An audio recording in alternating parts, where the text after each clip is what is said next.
Um brinde ao episódio 9 do podcast Ori, onde a gente realiza o encontro de 12 trajetórias sempre sob uma árvore do território. Hoje recebemos Iago Pereira dos Santos, pesquisador, licenciado em pedagogia e mestre em cognição e linguagem pela UENF. E sobretudo um exemplo para as nossas periferias. Vou receber, sobretudo, um amigo. Vem comigo.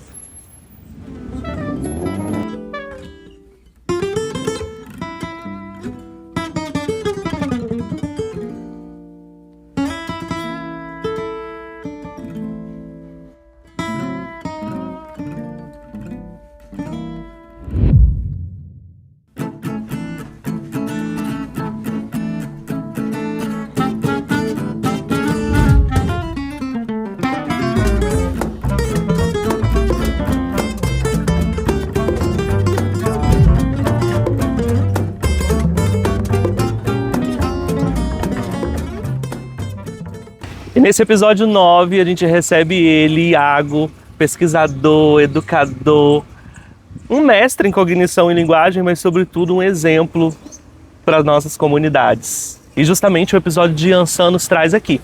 A Praça Antônio Jacques Soares é a famosa Praça da Barra do Itapemirim, aqui em Marataízes. E a proposta curatorial de realizar esses 12 encontros e 12 trajetórias, cada uma sob uma árvore, nos traz a essa árvore. Inclusive o convidado de hoje brincava embaixo dela na infância, como muitos outros colegas nossos. Obrigado, Iago, por você estar aqui, você existir, ser esse parceiro da Casa Roxa e compartilhar um pouquinho no podcast Ori da sua história. Eu que agradeço, Guilherme, pelo convite, por fazer parte, né, desse grande coletivo que é a Casa Roxa, que é um coletivo que traz, né, que lança luz sobre a cultura de Marataízes. Marataízes, que é o meu município, cidade onde eu nasci, que tenho muito carinho nessas minhas andanças, né, em busca do conhecimento. Tive o privilégio de morar em outras cidades, mas mesmo assim retornei a Marataízes porque acredito muito no potencial da Pérola Sul Capixaba e estar aqui hoje podendo refletir sobre a cidade, sobre Marataízes, né, enquanto esse lugar onde precisa-se de cultura é motivo de muito privilégio, de muita alegria e de também poder, a partir da minha fala, conseguir esboçar, né, as minhas indignações também, as minhas resignações perante, né, a cultura promovida nessa cidade. E antes desse Iago aí, esse Iago crítico, esse Iago professor, eu quero saber do Iago criança. Qual era o seu sonho de criança, amigo? Um sonho de infância que você fala assim, quando eu crescer eu quero ser? O que o Iago era? O que o Iago quis ser? O que o Iago é hoje? Porque eu acho que tem tudo a ver com esse diálogo de trajetória, né? Sim. Como toda criança, né, curiosa, avessa, eu sempre quis ser várias coisas. A vida, ela foi tão bonita comigo porque eu sempre tive a consciência de que eu poderia ser o que quisesse ser. Talvez seja esse, né, o motivo de eu ser encantado pelas histórias de literatura. Porque é uma oportunidade de sermos quem queremos ser. A partir, né, de um diálogo com o personagem, de uma experiência imaginativa do lugar em que o texto literário, né, traz. Então, eu já quis ser médico, já quis ser bombeiro, já quis ser policial. E, por último, né, já adolescente, eu criei, né, a vontade de ser professor. Eu sempre quis ser professor de língua portuguesa, mas, né, devido às circunstâncias da vida, as oportunidades que me foram, né, concedidas, eu fiz pedagogia, mas sempre quis, né, lecionar a língua, falar de literatura, poder encantar, né? Poder encantar as pessoas por meio, né, da oralidade a partir das minhas leituras literárias. Então, quis, né, ser um pouco de tudo e hoje, né, me considero e sou professor de língua portuguesa, que era talvez o meu maior sonho, porque eu, desde criança, tive o encantamento pelos livros. Eu me recordo que, a uns metros daqui desta praça, eu estudava na escola, né, Laura Freire Brumana, e lá é o CAIC, né, o famoso CAIC de Marataízes, que é uma escola bem assim, conhecida, né, pelos munícipes e até mesmo por pessoas que não são da cidade. Sim. Porque Uma grande região periférica e super potente, né? A gente tinha ali a sede da Comusma, né? Temos sede de barracões de escolas de samba. Então a gente está falando de uma escola que é um ponto de cultura também, né? Periférico, cheio de criatividade. E eu perguntei um pouco sobre a sua infância e essa sua infância que te levou a ser um educador justamente por conta do território. Essa praça, por exemplo, ela foi reformada há pouco tempo, né? A gente tinha outras árvores e a gente sempre fala muito sobre a estrutura social da cidade, de segregação social, que é preciso começar a pensar uma cidade que segregue menos e una mais, né? E aí a gente está nessa praça que sofreu uma grande reforma, mas essa árvore continuou. Essa árvore ela manteve depois da reforma. E aí ficou uma coisa muito interessante na minha cabeça, como lembrança, que você falou que brincava nessa árvore. Já ficou de ponta cabeça nessa árvore, né? Já brinquei muito aqui nesta árvore. Eu tenho recordações de várias peraltices de menino, de cair da árvore, chorar e depois voltar a brincar nela novamente, de brincar, de passear por ela em pé, assim, andando, porque ela é bem... ela forma, né? Horizontal. Ela é bem horizontal, isso aí. Ela tem uma formação horizontal. Então, brinquei já demais. Eu tenho muitas lembranças, não só na árvore, mas nesta praça. A praça era um espaço de vida cultural na cidade de Marataízes. A gente podia perceber desde as crianças, dos pequenos infantes, ou melhor, das infâncias populares, porque eu venho de uma infância popular.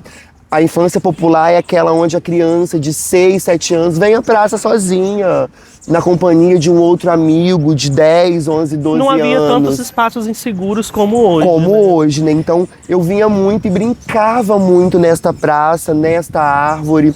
Eu percebia, né, hoje, né, na verdade hoje percebo, mas acredito que à época eu já tinha essa percepção da praça como esse espaço de socialização, de interação, de acolhimento, porque aqui acontecia também vários eventos da CDL, vários eventos culturais mesmo, que chamava a população, gincanas.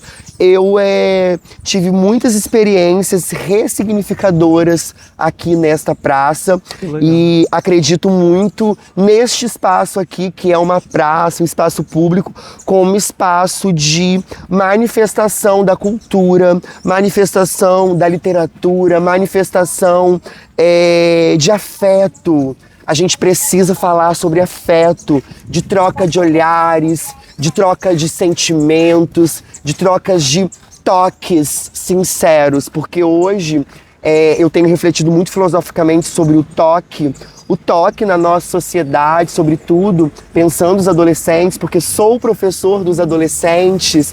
O toque ele tem muito tom pejorativo, ele é muito sexualizado. A gente toca hoje em dia para sexualizar o corpo ou para agredi-lo. Vide, né, os casos que a gente percebe hoje na sociedade de feminicídio, de pessoas sendo agredidas, da banalização da agressão. As pessoas hoje em dia, elas têm o toque como uma bufetada na cara, um soco, como uma brincadeira impetuosa, né, que acontece muito. E isso se estende aos espaços da cidade, como a arquitetura hostil, por exemplo, né? Mas fica essa reflexão, tá, gente? Uma cidade viva, calendário ativo, ocupar os espaços da cidade com arte e cultura é uma defesa que a Casa Roxa faz muito, a gente sempre dialoga sobre isso. Por isso, né, que eu Iago? assino embaixo, endose seus pensamentos a respeito disso, porque eu acredito muito, Guilherme, não é porque você é meu amigo, que você está aqui na minha frente, porque você sabe que eu Quando quero rasgar o véu da noiva, eu rasgo o véu da Muitas noiva. vezes. Mas eu elogio muito essa sua intervenção no campo artístico-cultural da cidade. Você sendo cachoeirense, vem para uma cidade, né, como uma pessoa que ama a cidade. Sim. E propõe as ideias de cultura. Para mim, a cidade perde por não te ter e perde esses espaços que deveriam estar pensando em políticas públicas voltadas para a cultura, pensar em política cultural, de não ter você também ajudando tecnicamente as pessoas pensarem este espaço que é a cultura, que infelizmente, não só aqui em Marataízes, mas em outras cidades, a nível de Espírito Santo, a nível de Brasil, é a prima pobre da casa. Eu fico muito feliz quando tem esse fundo, né, que é o Fundo de Cultura, o qual está subvencionando esse projeto, está fomentando, né, a cultura dentro do território espírito-santense, quando promovem esses tipos de ações. Porque eu acredito muito no poder humanizador da cultura, da arte, sobretudo da arte que eu divulgo, que é a literatura, que é o texto literário. Te agradeço pelo carinho, amigo. E esse Iago que vê esse mundo, faz essa leitura de mundo, né? O que ele publicou, o que ele deixou registrado academicamente como pesquisa, como linha de pensamento, para a gente poder conhecer a sua trajetória acadêmica, porque eu acredito que ela está totalmente vinculada à sua vida empírica na comunidade, né? Hoje você atua em escola pública, você veio da escola pública, você conquistou, né, toda a sua trajetória graças ao seu esforço e aos instrumentos de equidade que são importantíssimos quando atravessa nossos corpos LGBTs, quando atravessa as infâncias LGBTs. Então, quando eu falo, mesmo não é da boca para fora, que você é um exemplo de superação. Infelizmente, né, nós fazemos parte daquele índice ainda baixo de pessoas, de minorias que conseguem vencer. Minorizados, né? Porque não somos minoria, somos maioria. Então eu quero saber disso, um pouquinho da sua pesquisa. Quem são suas referências acadêmicas? Quais os livros você gosta de ler? Os autores que você está embarcando no momento? Esse universo literário acadêmico e literário romancista também. Fala um pouco pra gente do Iago nas letras. Maravilha, Guilherme. A minha formação, ela é interdisciplinar, né? Eu venho de uma formação na escola pública, eu costumo dizer, né, sou filho da escola pública, retornei à escola pública como professor. Então eu vim, né, da educação básica pública, ingresso no ensino superior, no curso de pedagogia em 2013, numa universidade pública estadual do Rio de Janeiro, que é a UENF, onde eu faço meu mestrado em cognição e linguagem, com a minha dissertação defendida em 2020. E nesse percurso de 2020 em diante, um contexto pandêmico, eu ingresso no curso de Letras Portuguesas e Literaturas do Instituto Federal do Espírito Santo, me formo nesse instituto. Em 2023 eu ingressei no doutorado, onde estou, né, neste momento, no último ano, né, estou para defender a minha tese, né, e me torno doutor, né, neste ano. Só que eu gosto de pensar muito no ser. Eu não me coloco assim, as minhas produções, eu não gosto de pensar nesse sentido, mas como, né, a pergunta foi direcionada nesse sentido, eu produzo muito no campo de ensino de língua portuguesa. Eu gosto de refletir sobre a minha prática enquanto professor de língua portuguesa e tenho, né, nesse campo da linguagem, lido muito os pensamentos do professor Marcos Banho, que é um sociolinguista, ativista, que vem defendendo o ensino de língua portuguesa pautado nos usos sociais da língua, que vem defendendo as variações linguísticas, que faz uma luta ativa contra o preconceito linguístico, que é um preconceito, né, que para além da linguagem também reverbera outras questões, que também está atrelado ao preconceito racial, a LGBTQIAPN+, fobia, está também atrelado a questões de misoginia, de machismo. Então, tenho lido muito o professor Marcos Banho, que é uma referência no campo de ensino de língua portuguesa. Também me aventuro, né, pelos pensadores sociológicos. Gosto muito de ler os textos de Horaci Nogueira para me pensar, né, questões de preconceito. Gosto muito também de ler Stuart Hall para pensar essa identidade na pós-modernidade. Quem sou eu, identitariamente falando? Pensando até eu como maioria minorizada, eu como pessoa oriunda do espaço da camada popular, eu como corpo LGBT, né, corpo de um homem gay na sociedade que mais mata esses corpos.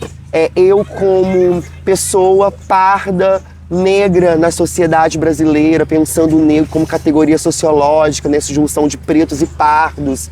Eu, enquanto pesquisador, enquanto professor, que também sou invisibilizado, até na minha própria profissão a gente sabe o quão o Estado brasileiro é hostil, é autoritário, é regulador do professor. Quanto os nossos discursos de professores é esvaziado por políticas às vezes. Então, pensando essas questões, gosto muito de ler também política educacional, que é onde, né, tenho desenvolvido os meus estudos no campo de formação de professores, de política de formação de professores na minha tese de doutorado, pensando uma política do Estado do Espírito Santo, que é o Pacto pela Aprendizagem no Espírito Santo, PAES, pensando como que essa política tem fomentado a formação continuada dos professores alfabetizadores aqui do sul do Estado do Espírito Santo, porque eu penso que quando a gente começa na base, na alfabetização, quando a gente começa a letrar esse menino, tanto digitalmente quanto racialmente, também pensando no ensino de língua portuguesa, eu tenho que pensar na formação dessas professoras que atuarão junto a essas crianças que estão aprendendo a base, né? Que estão aprendendo a base da escrita do seu código linguístico, do seu idioma. E pensar língua, né, é pensar poder. É pensar uma sociedade hierarquizada, é pensar uma soberania do país. A gente está falando muito de soberania, né? Pensando as intervenções, né, do mundo globalizado. E aí a gente tem que defender a nossa soberania e defender a soberania. Quando eu penso o ensino de língua portuguesa, é defender que esse menino aprenda a língua portuguesa convenientemente. E aí não culpabilizando professores, não jogando toda a responsabilidade para um professor alfabetizador, né, que é só um para atender 25, 30 alunos em salas superlotadas de alfabetização, não levando, né, toda essa responsabilidade para ele, não responsabilizando como fazem as políticas neoliberais no Brasil e no mundo, né. Eu penso que a gente precisa pensar nele no sentido de ouvi-los. Tanto que eu trabalho com metodologia, né, de histórias de vida, é uma pesquisa narrativa, onde eu vou atrás desses professores para que eles me contem as histórias, trajetórias, como é forjada essa identidade, como essa política pública educacional, que é o PAES, né, fomenta uma formação para esses professores que valorizem eles a partir dos seus discursos e, sobretudo, discursos que denunciam a educação, né? Que denunciam a precarização do trabalho docente. Meu amigo, sempre é uma aula te ouvir. É inspirador, porque esse Iago, garoto que brincava no território, continua vivo, crescendo, desenvolvendo dentro do Iago pesquisador, que não abandonou os olhos para esse próprio território e nos presenteia com essas reflexões sobre alfabetização, sobre espaço escolar, né, sobre literatura acessível, que a lei cátedra seja respeitada, que essa multiculturalidade seja sempre festejada no Brasil, sendo a escola pública uma escola sem muros, uma escola da ponte, uma escola freiriana, uma escola de que metodologia for, mas que sempre seja uma escola humanizada, viva, né, que respeite essas diversidades. E você é prova disso. Então, muito obrigado por toda essa visão de mundo que você nos presenteia. Amigo, e também é bom refletir que eu não só leio textos acadêmicos. Você falou de leitura, né? E você levou para o viés acadêmico, citei alguns pensadores acadêmicos que eu gosto de ler, mas eu também sou apaixonado pelo texto literário. Mas eu ia chegar nessa parte. Ah, sim, porque a gente vai falar de literatura, vamos falar de Amadeu Aie, né? Crianças da Terra. Isso. E eu gosto de pensar o texto literário também. Eu quero saber os 3 principais autores seus, mas você vai ter que apresentá-los com um verso de cada um, Iago. Então apresenta pra gente quem você gosta de ler, pelo menos 3, e citar um pedacinho, ou o nome da obra, ou uma reflexão sobre a obra, para os nossos amigos que estão nos acompanhando, porque leitura faz muito bem, né, gente? A Casa Roxa tem um setor editorial. Nosso primeiro livro publicado foi o Amadeu Aie, que é o eixo curatorial do podcast Ori. Cada convidado escolheu um conto, a gente vai fazer a leitura ainda, mas depois disso a gente vem com Curumim-Imbi, que já traz os deuses indígenas brasileiros, né? Amadeu Aie trouxe os 12 orixás mais cultuados do Espírito Santo, e Curumim-Imbi traz os deuses indígenas brasileiros. E esse ano vem o lançamento Maat com os deuses egípcios, uma África negra, um Egito sem eurocentrismo, decolonial, para a gente apresentar o berço da humanidade verdadeiramente como ele é. E o Iago faz toda a revisão pedagógica das nossas obras, a consultoria pedagógica dos nossos projetos. É um deleite ler os seus textos literários, pode ter certeza. É um processo de construção, né? E aí a gente tem a Arca de Orum, que é uma arca com mais de 300 exemplares de muitos autores daqui do território também, à disposição da comunidade. É só você mandar uma mensagem no direct ou entrar em contato pelo WhatsApp, que a gente está sempre por aqui, vai lá fazer sua leitura ou leva o seu empréstimo literário para casa. Arca de Orum, setor editorial da Casa Roxa. Iago, seus autores principais, quem você recomenda para a galera ler? Eu gosto muito de Fernando Pessoa, costumo dizer, né, eu parafraseio a Maria Bethânia, porque certa vez ouvi Maria Bethânia dizer que Fernando Pessoa era poeta da vida dela e da alma dela. E eu assino embaixo e eu amo Fernando Pessoa, gosto muito de Tabacaria, que é um poema dele lindíssimo. E ele começa assim: não sou nada, não quero ser nada. A partir disso, tenho em mim todos os sonhos do mundo. Também gosto de literatas negras brasileiras, que é a professora Conceição Evaristo. Não vou me recordar, né, de uma passagem de um texto dela, porque é um vasto campo literário, mas eu gosto muito do poema Maria, que narra, né, a história de uma mulher favelada, uma mulher marcada pela desigualdade social da periferia, uma mulher que sempre sai da sua casa para trabalhar numa casa de família, que me lembra muito a história de minha mãe, que é uma mulher negra, marataizense, que sempre trabalhou na casa das madames aqui da cidade, e nunca desistiu de me dar o melhor, que é a educação e o poder de acessar o conhecimento. Sou muito grata à minha mãe, né? Seria muito ingrato da minha parte não lembrar dela nesse momento que eu falo de literatura. Também gosto de Carolina Maria de Jesus. Carolina Maria de Jesus, eu gosto de uma passagem do livro dela, Quarto de Despejo Diário de uma Favelada, que ela fala que quem deveria governar o país é um professor, porque a fome é professora, porque a fome ensina.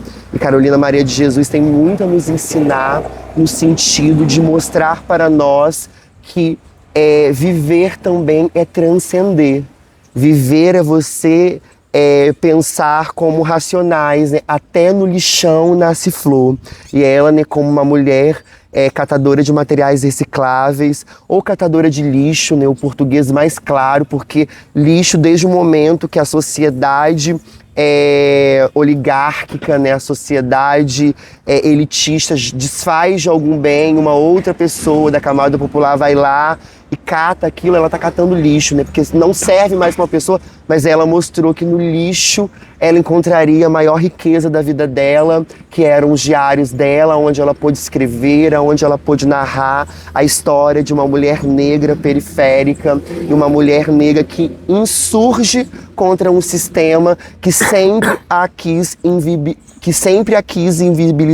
invibilizar, sempre quis colocá-la em um lugar de subalternidade. E aí quando ela é encontrada, né, quando eu costumo dizer que quando ela foi enxergada, porque a gente precisa ser enxergado às vezes por outras pessoas para podermos ser Carolinas, para podermos ser Iagos, para podermos ser Guilhermes ou, né, outras pessoas que vieram desse lugar, mas conseguiram, né, acessar espaços que o fizeram ser o melhor de nós mesmos, né?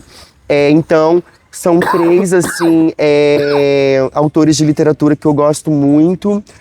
Eu poderia, né, Guilherme, citar outros literatos que eu gosto, como Carlos Drummond de Andrade. Eu gosto muito da biografia do Carlos Drummond de Andrade. Carlos Drummond de Andrade foi um homem que passou, né, passou na Terra e não se deixou levar pelos excessos, pelo prestígio de ser um grande literato. Ele nasceu e morreu na simplicidade, como um bom itabirinense, né, como um bom mineiro. Poderia também citar Clarice Lispector, que eu adoro as epifanias de Clarice, a literatura psicologizada de Clarice, ela muito me chama a atenção. Eu gosto muito de uma crônica chamada Amor e de uma outra crônica chamada Das Vantagens de Ser Bobo. São duas crônicas assim, apaixonantes de Clarice, que eu gosto muito. Poderia também citar Luís de Camões, porque gosto de poesias de amor, Flaubert Espanca, dentre outros. A literatura brasileira é muito rica mesmo, né? Inclusive sem ser... Não, eu digo literatura de língua portuguesa, riquíssima, riquíssima. Parabéns. Repertório, gente, de excelência, anota aí, pesquise e leiam. Ler é fundamental. Já disse RuPaul, né? Ler é fundamental. Comentei sobre as obras literárias da Casa Roxa, de minha autoria, né? Que é a coleção Infanto-Juvenil, que o Iago faz essa colaboração de supervisão pedagógica. Então, Amadeiaê, Curumimbi, Mate, que vem esse ano. E também tem a literatura adulta, que é Entre Piques e Promessas, que foi lançado no Timona, então estão todas disponíveis, tá, gente? Iago vai fazer a leitura pra gente do conto que ele escolheu sobre Yansan, do livro Amadeiaê. É um presente pra você, tá, amigo? Esse exemplar. E a canequinha com a água super gelada que a gente tá tomando também é uma lembrança carinhosa da Casa Roxa pra você. Maravilha, Guilherme. Muito obrigado. Eu espero que vocês tenham gostado desse bate-papo com o Iago. E a gente vai se encontrar muitas outras vezes por aí. Tchau, tchau e até a próxima. Amadeiaê, Crianças da Terra, de autoria do literato capixaba Guilherme Nascimento, ilustrações de Êngele da Silva. Conto 9, O Segredo de Yansan. Há milhares de luas, Ogum, um orixá guerreiro, conhecido pela sua coragem e força, estava caçando.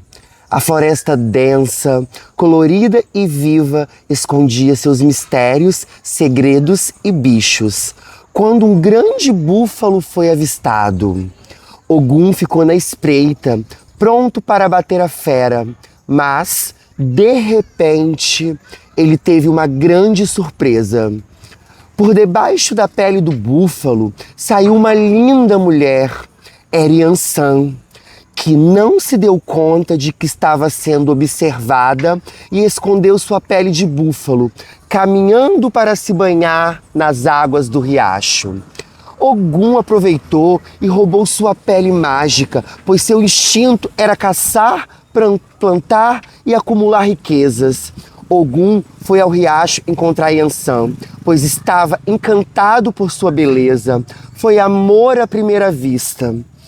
No caminho, colheu as flores mais belas, chegou de mansinho e a apresenteou, lhe pedindo-lhe em casamento. Mas ela não respondeu e seguiu de volta às profundezas da floresta.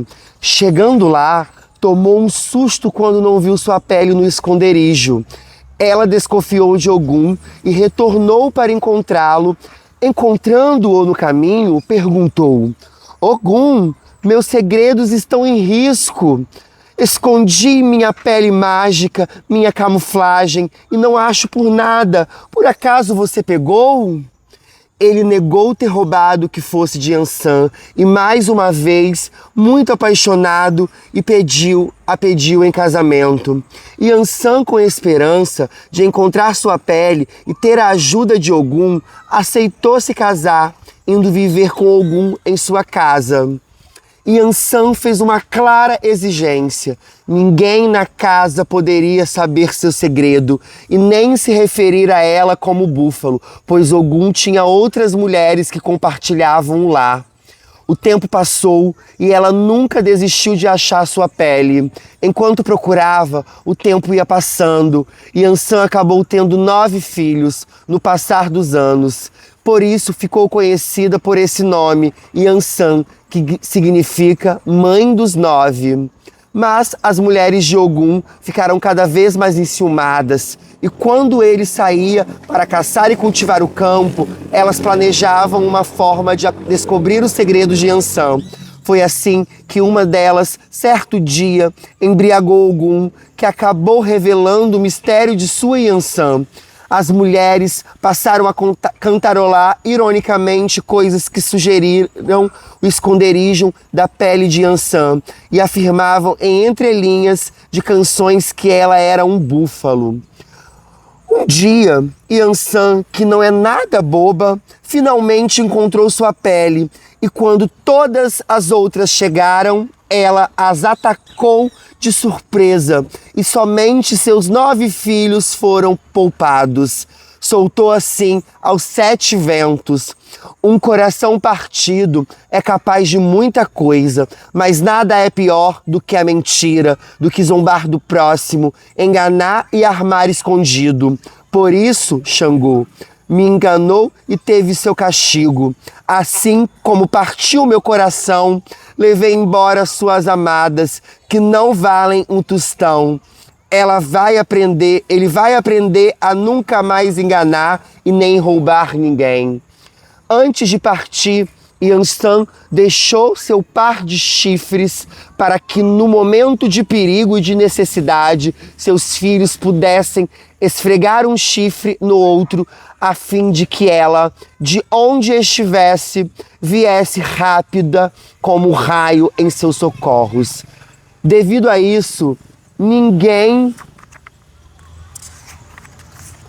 nunca mais esqueceu que Yansan era uma mulher poderosa, que deixou uma grande lição: não me engane e nem roube de ninguém, pois ela está a vigiar.